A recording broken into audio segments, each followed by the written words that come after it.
문재인 정부 5년 동안 공공기관 개수가 이렇게 늘어났습니다. 공무원 수도 따라서 늘었죠.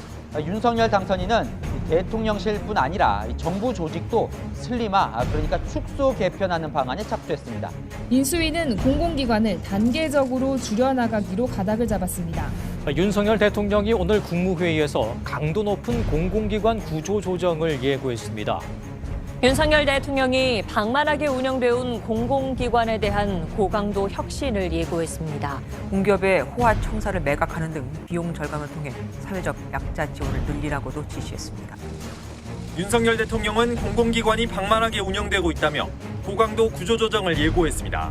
공공기관 혁신은 더 이상 미룰 수 없는 과제입니다. 강도 높은 지출 구조 조정이 필요합니다. 정부가 정원도 줄이고 업무 추진비도 깎고 호봉제도 손보기로 했습니다. 정부가 공공기관 비대화와 방만 경영에 대한 혁신 가이드라인을 내놨습니다. 공공기관의 비효율과 방만 경영을 더 이상 용납하지 않겠습니다. 첫 번째, 공공기관의 생산성 제고.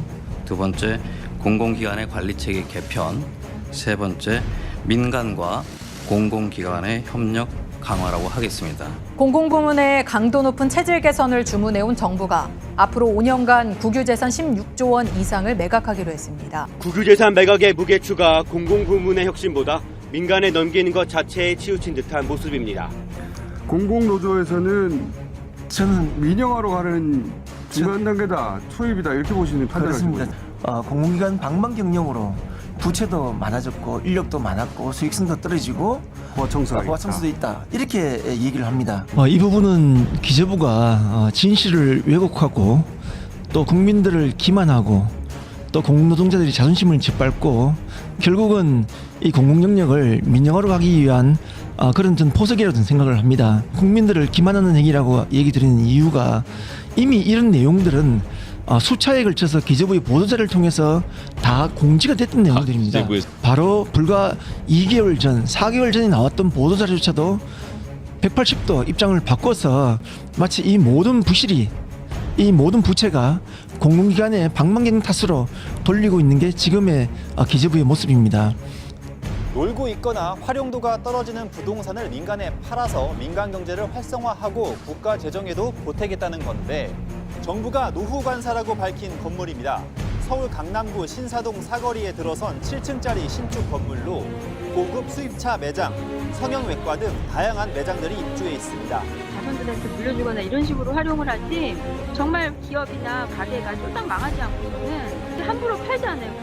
결국 팔려고 하는 국유재산이 유휴지, 관사, 노후주택이라는 기재부의 발표는 사실이 아닌 셈입니다.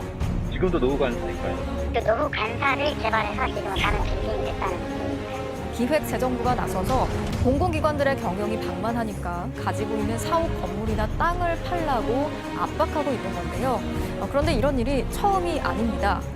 울산의 23층짜리 새 건물, 한국석유공사 사옥입니다. 하지만 지금은 주인이 따로 있습니다. 석유공사는 왜 완공 3년도 안 된 새 건물을 팔고 새빵살이를 시작했을까? 박근혜 정부 때 기획재정부가 공기업들의 부채를 줄이겠다며 자산을 팔라고 지시했기 때문입니다. 그럼 건물을 사들인 건 누구일까? 호람코 자산신탁이라는 회사입니다. 역대 회장 3명이 모두 재무부 관료 출신, 현 기재부 출신들이 주축인 회사입니다. 이 사진 가운데 눈에 띄는 인물이 보입니다.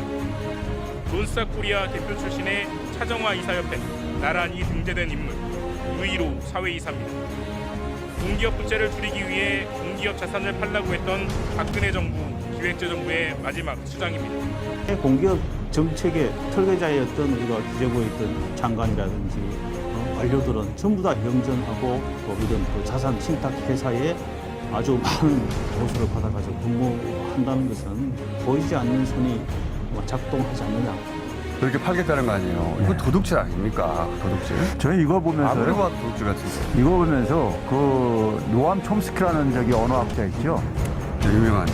이 양반이 20년 전에 한 얘기가 있는데 부패한 정부는 모든 것을 사유화한다. 잘못된 이 민영화 가이드라인에 맞서서 반드시 성장했다는 약속을 드리는 기자회견입니다. 재벌과 마피아들에게 우리 국민들이 누려야 할 공공 필수 공공기본권조차 넘기려고 하는 게 바로 민영화 가이드라인의 핵심입니다. 서울특혜 국민 피해 국민의 공공기관을 지키고 공공성을 강화하기 위해 윤석열 정부의 공공기관 민영화 가이드라인에 맞서 8월 공공투쟁을 선포한다.